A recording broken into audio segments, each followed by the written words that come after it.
Bismillah, Assalamualaikum warahmatullahi wabarakatuh. Alhamdulillah, salatu wassalamu ala rasulillah wa ala alihi wa sahbihi wa mawalah. Kalau Allah Ta'ala fil Qur'anil Karim, ya ayyuhalladzina amanu taqullaha haqqa tuqatihi wa la tamutunna illa wa antum muslimun. Allahumma salli wa sallim ala nabiyyina Muhammadin wa ala alihi wa sahbihi wa man tabi'ahum bi ihsan ila yaumiddin, amma ba'd. Baik, sekalian jamaah ngopi dari masing-masing sektor yang bukan Allah Subhanahu wa taala. Alhamdulillah kita senantiasa memuji dan bersyukur kepada Allah. Kita bisa bertemu kembali, Pak. Berarti Allah masih memberikan kita nikmat hidup. Ya, alhamdulillah di ngopi ini belum ada yang dipanggil. Kalau di BG sudah ada. Di BG ini sudah 2 orang ya, sana sih. Pak Teguh yang antar anak sekolah itu kemunduran truk itu ya di Jalan Palapa itu BG 2. Kemudian Bapak Ujang, Bapak Suryadama itu BG 3. Ya BG 2 juga ya, BG 2 juga. Jadi yang diambil dari BG 2. BG 1 yang tua-tua sudah sakit-sakit masih aman. BG 1. Di ngopi juga begini saya. Jakarta aman, Makassar aman, Bandung juga masih aman. Alhamdulillah. Yang artinya Allah masih sayang kepada kita. Ya. Allah masih memberikan peluang untuk kita lebih banyak beramal soleh. Allah Subhanahu wa taala masih membukakan jalan kita untuk bisa berbuat lebih untuk umat. Ya, karena sebaik-baik manusia adalah man qala umruhu wa kasura amaluhu. Yang panjang umurnya dan banyak pula amal ibadah. Jangan berharap kematian segera. Karena bisa jadi kalau Allah wafatkan ternyata dosa-dosa kita belum diampuni. Dan juga jangan minta panjang umur terus. Ya, bisa jadi dengan panjang umur itu malah bertambah banyak dosa-dosa kita. Maka yang kita minta adalah Allahumma ahyini idza kanatil hayat khairun. Ya Allah, panjangkanlah umurku jika dengan panjang umur itu yang terbaik untukku. Wa tawaffani makanatil wafa khairun li. Dan wafatkanlah aku jika dengan kematian itu yang terbaik untukku. Jadi orang beriman itu tidak akan gelisah, tidak akan takut, tidak akan khawatir dengan yang namanya kematian, Pak. Apalagi jamaah ngopi ini, selama kita dalam ketaatan, nggak ada takut, Pak, kita itu mati. Coba, mau di mana saja, selama kita dalam iman kepada Allah, dalam ketaatan kepada Allah Subhanahu wa taala, meninggal itu itulah yang ditunggu-tunggu oleh kita semua. Cuman masalahnya kenapa sih kita takut akan mati itu kan? Permasalahannya apa? Permasalahannya ya karena diri kita masih kotor begitu. Diri kita masih bermasalah. Masih sering tadi ya jadi provokator kerusakan tadi itu. Bukan provokator kebaikan. Sehingganya ketika kematian itu akan menghampiri kita, kita takut. Itu seperti itu. Nah, maka kita dengan ngopi ini sebagai sarana sebenarnya. Bukan tujuan. Tujuan kita adalah menggapai ridho Allah Subhanahu wa taala. Jadi ngopi ini hanya sarana kita untuk menggapai ridho Allah. Dan sarana itu tidak hanya satu, banyak sarana. Silakan untuk bergabung ke tempat-tempat lain, silakan. Tapi tujuannya sama, mari kita menggapai ridho Allah Subhanahu wa taala. Maka di dalam ngopi ini kita berharap adanya ikatan-ikatan seperti ini dalam rangka untuk pertama saling menjaga keimanan kita. Karena hati ini kalau diikat, Pak, dengan komunitas yang baik, insya Allah hati ini akan baik. Ya. Antum yang ada di sini, saya belum berbicara Syawal ini, Pak. Karena judulnya tahu-tahu ada bulan Syawal, anugerah pada bulan Syawal. Gak apa-apa, luar biasa. Jadi antum atau kita ini gak usah muluk-muluk untuk membuat program di ngopi. Cukup ngopi itu sebagai kendali iman kita, itu sudah segala-galanya sebenarnya ngopi.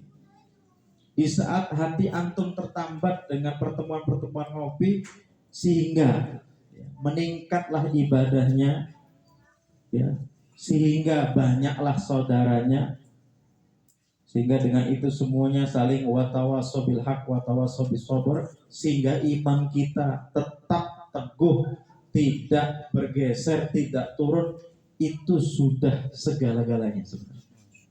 Bahkan materi yang disampaikan yang seperti ini tuh Pak, nggak terlalu penting. Tapi yang terpenting itu hadirnya antum, sehingga iman antum itu bisa kuat. Antum punya kawan-kawan, punya saudara-saudara yang baik, saling mengingatkan, itulah sebenarnya inti daripada ngopi itu sendiri. Ya, apalagi saudara kita ini sangat cerewet dengan kita itu. Kita masbuk diomong, alhamdulillah. Ya, apalagi sampai ketahuan antum bonceng cewek itu, dipanggil, siapa yang antum bonceng? Dimarah habis-habisan. Alhamdulillah, ada saudara yang sayang sama kita. Seperti itu. Apalagi sudah tua-tua, tiktokan lagi. Wah. Ternyata yang negur, ada yang negur, ingatin, alhamdulillah kita masih punya saudara yang baik. Itulah teman, itulah komunitas, itulah sebuah perkumpulan yang mudah-mudahan perkumpulan inilah yang akan menjadikan asbab kita untuk bisa masuk surga secara berjamaah. Amin. Salam dan salawat mudah-mudahan tercurah pada kita Nabi Muhammad Sallallahu Alaihi Wasallam, beserta keluarganya, para sahabatnya, dan orang Muslim yang istiqomah di atas sampai hari akhir nanti. Sebagai yang disampaikan oleh MC tadi, ini ngopi ugal-ugalan ini Pak ya. Ngopi tanpa ada kendali, terserah saya juga ngomong. Gitu ya Pak Dede, Mas Agus ya. Baik, kita akan berbicara bulan Syawal. Jadi dalam Islam, penamaan bulan-bulan itu ada artinya Pak. Ada rojab, asal kata tarjib rojabah, itu artinya adalah apa? Pengagungan, penghormatan, bulan pengagungan kepada Allah. Ada Sya'ban, tasya'aba fihil barakah, artinya apa? Keberkahan itu menyebar, itu di bulan Sya'ban. Ada lagi Ramadan, asal kata Ramadan, ro mim dot ditambah alif dan nun, itu artinya adalah panas yang terik. Arti Ramadan itu adalah panas yang terik. Jadi kalau misalnya kita membaca kisah Asia itu dijemur di atas padang pasir yang sangat terik, itu menggunakan kata romdo. Kenapa Ramadan itu diartikan dengan panas yang terik? Karena di Ramadan itu ya, dengan panasnya yang ada itu bisa menghilangkan karat-karat pada besi yang ada. Ya, itu diartikan secara bahasa seperti itu. Berarti kalau kita tarik dalam definisi atau tujuan puasa sendiri, berarti bulan Ramadan itu adalah bulan untuk membersihkan dosa dan kemaksiatan kita. Masuk bulan Syawal, karena dosanya sudah bersih, maka masuklah kita di bulan Syawal. Syawal yang artinya adalah peningkatan. Orang yang hatinya sudah bersih Pak, untuk ibadah lebih mudah. Hakikatnya begitu. Kalau tidak kekenyangan, makan kue di lebarannya. Yang menjadi masalah itu kan begini Pak, lebaran lebar. Ya. Lebar itu apa? Bukan lebar kuehnya saja Pak, lebar juga ibadahnya. Ya. Lebar selesai. Jadi ada sebuah rutinitas yang memang tidak tepat di Indonesia ini. Ya, di antaranya tadi, kalau sudah lebaran seolah-olah itu kita itu sudah menang, sudah babaknya itu udah babak final begitu Pak ya, sudah gitu dapat medali, dapat piala penghargaan, sudah pada berada seolah kayak berada di puncak segala-galanya begitu kan. Padahal Nabi sendiri mengingatkan kepada kita, jangan berbangga kalian. La alaikum ala ta'jabu bi ahadin hatta tanzuru bi akhir amali. Jangan kalian berbangga Atau jangan kalian takjub dengan seseorang yang mungkin ibadahnya bagus ya, di bulan Ramadan bagus banget dan sebagainya, sampai kamu melihat akhir amalannya itu dia berbuat apa. Jadi kalau Ramadan kemarin antum bisa khatam 10 kali, 12 kali, itu jangan berbangga diri, karena itu belum menjadi jaminan kita itu bisa husnul khatimah. Karena yang Allah lihat itu apa? Innamal a'malu bil khawatim. Sesungguhnya suatu amalan itu yang paling menentukan itu yang terakhir, penutupnya. Ramadan kemarin bukan penutupnya. Buktinya apa? Sekarang kita masih hidup pada tanggal 17 atau 18 awal. 18, 17 awal. Ya. Berarti Ramadan kemarin bukan penutup amal kita. Berarti penutup amal kita bisa jadi masih setahun lagi, bisa jadi tinggal sehari lagi besok. Kita nggak tahu. Yang jelas yang paling menentukan adalah penutup amalan kita itu kita dalam ketaatan atau tidak. Maka perjuangan ibadah itu jangan terbatas di bulan suci Ramadan saja. Maka pesan para ulama, kun robbaniyin, jadilah kalian generasi robban. Wala takun ramadhaniyin, jangan menjadi orang-orang yang ibadahnya di bulan Ramadan saja. Kalau ibadahnya hanya di bulan Ramadan saja, sebagian para ulama sampai mengatakan fabi'sal qaum la ya'rifunallaha illa fi Ramadan. Ya, seburuk-buruk kaum itu adalah yang dia tidak mengenal Allah kecuali hanya di bulan Ramadan. Kenal sholat di bulan Ramadan, kenal pakai sarung di bulan Ramadan. Ada Pak ya? Ada. Ketahuan itu. Biasanya sebelum Ramadan udah beli sarung dia. Sebelum Ramadan berapa hari sudah ke masjid dia. Biar nggak dikatakan apa, tumben. Tapi ya nggak sampai finish 10 hari sebelum Lebaran sudah nggak ada orang itu. Yang jelas hanya istifa usul untuk memenuhi syarat saja, supaya Idul Fitrinya nggak dikatakan kamu nih nggak puasa kok ikut Lebaran, kan begitu ya. Jadi seperti itu. Nah, fenomena-fenomena yang ada hari ini Pak, ya kadang-kadang memprihatinkan Pak. Ya itu tidak menimpa masyarakat saja, kita kadang-kadang terbawa oleh gaya-gaya yang seperti itu Pak. Jadi kalau sekarang kita lihat, memang belum berhasil Ramadan itu Pak. Bulan Tarbiyah itu belum berhasil. Harusnya di bulan Syawal itu kan, Syawal itu artinya apa? Meningkat. Berarti kan softnya itu harusnya tambah banyak. Ini yang ada pemain inti lagi. Cadangan hilang. Ya. Jadi pemain naturalisasi, pemain impor, pemain ini hilang semua. Yang ada pemain inti lagi. Siapa? Bapak-bapak lagi. Yang sudah batuk-batuk lagi. Yang sudah bongkok sholatnya. Yang azan juga gitu. Itu lagi pemain yang dimajukan oleh pelatih. Bahkan pelatihnya gak datang. Allahu Akbar. Apakah bulan Syawal seperti itu? Nah maka melalui forum ngopi ini, ayo kita ini orang-orang yang dipilih Allah ya, untuk bisa mengaji sana kemari, menimba ilmu ke sana kemari. Yang saya yakin antum sudah baik sholat 5 waktunya, ya, sudah baik tasawurnya, sudah baik semangatnya. Mari kita menjadi pelopor tadi ya, menjadi penyemangat bagi yang lain. Yang punya masjid di rumah, di kompleknya, mari kita ajak masyarakat kita makmurkan masjid-masjid ada ini. Ya, yang punya keluarga, hari ini keluarga itu belum mengenal Allah, bahkan boro-boro sholat Pak ya. Kadang yang ibadah tahunan aja nggak dilakukan itu ya, orang puasa aja nggak misalnya gitu. Buatlah semacam acara arisan nggak apa-apa. Yang penting dari arisan dulu lama-lama undang ustadz.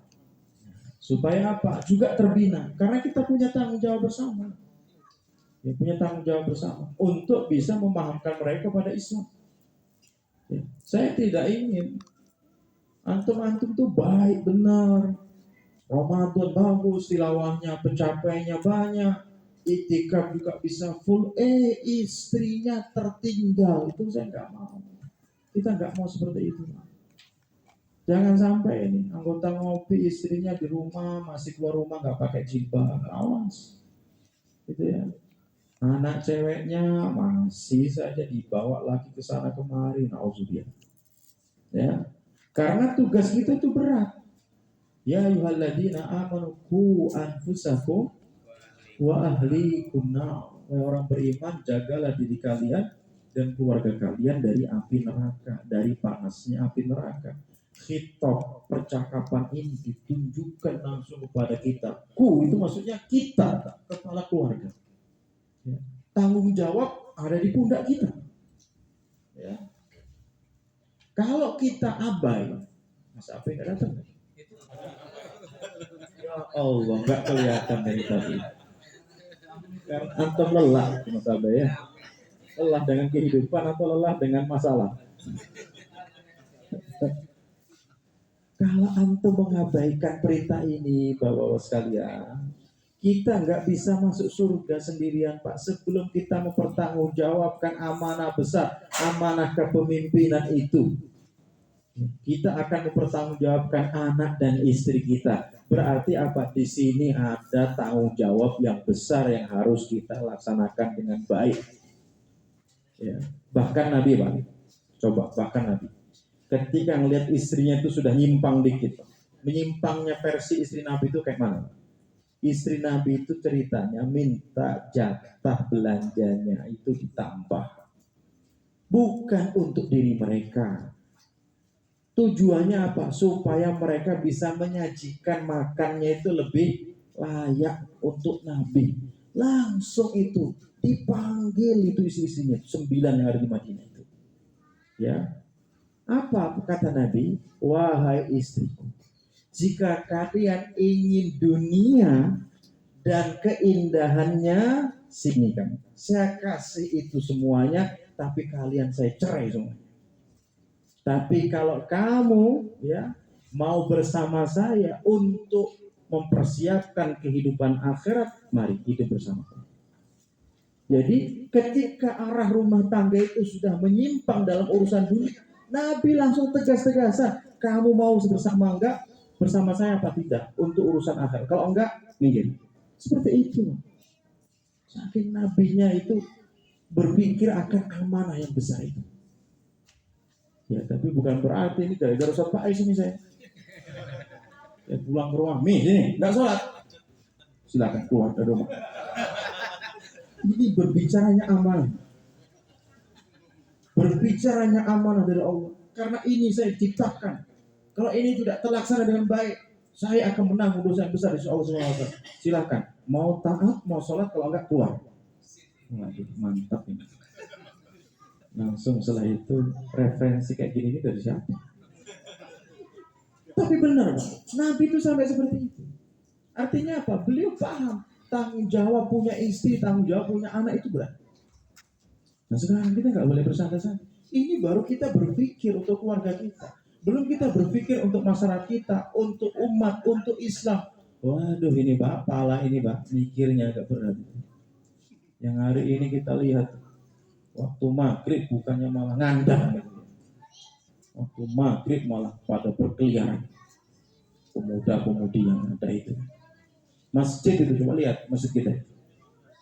Ini motivasi pengurus-pengurus ngopi, jamaah ngopi semuanya. Coba bagaimana masjid kita ini bisa dipenuhi para pemuda. Yang ada hari ini, masjid kita ini, coba lihat dari subuhnya, zuhurnya, maghrib itu bisa dibilang babak kualifikasi. Isya itu babak semifinal. Subuh itu babak final. Kontestannya tinggal 2 orang. Coba. Sedih. Mikir keluarga belum baik, masyarakat juga belum baik. Belum lagi lihat kondisi umat Islam secara umum. Sedih lagi Pak di Palestina misalnya Pak. Ya. Padahal sudah jelas al-Islamu ya'lu wa la yu'la. Islam itu tinggi dan tidak ada yang lebih tinggi daripada Islam. Nah sekarang pertanyaan, kenapa kok Islam ini Pak di mana-mana Pak bukan malah maju tapi justru malah tertinggal kita yang banyak, kita gak diperhitungkan sama musuh. Kaum muslimin seperti apa? Buih di tengah lautan. Bahkan apa yang disampaikan Nabi terjadi hari ini. Yusiku antada alaikumul umam kama tada ala kalatu ala qas'atiha. Hampir-hampir kalian itu diserang oleh musuh dari semua penjuru. Umat Islam itu diibaratkan Nabi nanti itu seperti hidangan, seperti makanan itu Pak, di atas meja yang diperebutkan. Dan ternyata benar hari ini kan Pak. Umat Islam itu diperebutkan. Ada yang motong, ada yang narik, ada yang capek-capek, ada yang mecah-mecah dan sebagainya. Seperti makanan prasmanan itu. Maka saat ini para sahabat bertanya, amin kilatinahu yawma idin ya Rasulullah. Apakah jumlah kita di saat itu sedikit kok kami bisa diobrak-abrik begitu ya Rasulullah? Bisa diacak-acak seperti itu ya Rasulullah. Apa kata Nabi? Bal antum yawma idin katsirun. Jumlah kalian di saat itu banyak. Gak sedikit, banyak. Walakinakum husa'un kahusa isaili. Tapi kalian seperti buih di tengah lautan, terombang-ambing. Orang Islam gak punya prinsip, orang Islam gak berkualitas, orang Islam gak dewasa, mudah terpancing emosi. Dikit-dikit masang status, ujung-ujungnya berantem. Berantemnya mending kalau ke tengah lapangan, gentle ya. Berantemnya dengan status yang baper, memecah belah. Ini saya berbicara nggak usah jauh-jauh Pak, di ngopi saja. Kadang cuma masalah sepele, ya, kadang jadi besar. Maka motivasi saya dari dulu Pak, fokus pada perkara besar. Kalau masalah sayurnya istri kurang garam, tinggal ditambah garam, jangan dipermasalahkan. Umi ini sudah 20 tahun nikah sama saya, masih nggak becus juga menyayangi. Jangan. Masa cuma sayur aja berantem sama istri. Kalau antum berangkat dalam kondisi begitu Pak, nggak nyaman juga Pak. Istri doanya jelek-jelek nanti Pak, nabrak yang listrik pula nanti kan. Jadi fokus pada yang besar. Apalagi kita ini berjamaah Pak. Berjamaah ini sulit Pak. Berjamaah itu berat. Apalagi dalam sebuah jamaah itu kan ada macam-macam karakter orang. Ada yang ingin menonjolkan diri. Jadi kalau berbicara konsep itu banyak, mantap. Tapi prakteknya zong itu banyak. Ide-idenya bisa gitu. Giliran pas prakteknya nggak hadir, nggak datang. Nggak ada komunikasi, nggak ada ini. Waduh, ini orang ini kemana lagi? Kayaknya paling semangat kemarin pas rapat. Ada bersabar. Alhamdulillah punya orang yang pakar konsep, punya kawan yang pakar konsep. Kan begitu. Ada lagi orang itu apa? Kalau nggak dipukul gongnya itu nggak gerak, itu kan? Orang ini kayak truk macet Pak. Nggak mogok, nggak didorong-dorong, nggak di ini sentil, nggak mau juga jalan. Ada. Ya. Ada lagi yang terlalu semangat. Saking semangatnya, melihat timnya lelo dikit, lemot dikit, udah emosi gitu. Ada. Lagi ngamuk, teleponin semua itu, marah-marah. Ada yang seperti itu berjamaah. Tapi lagi-lagi selama itu semua untuk perkara yang besar, maka jangan dimasukkan hati kecil-kecil yang seperti itu.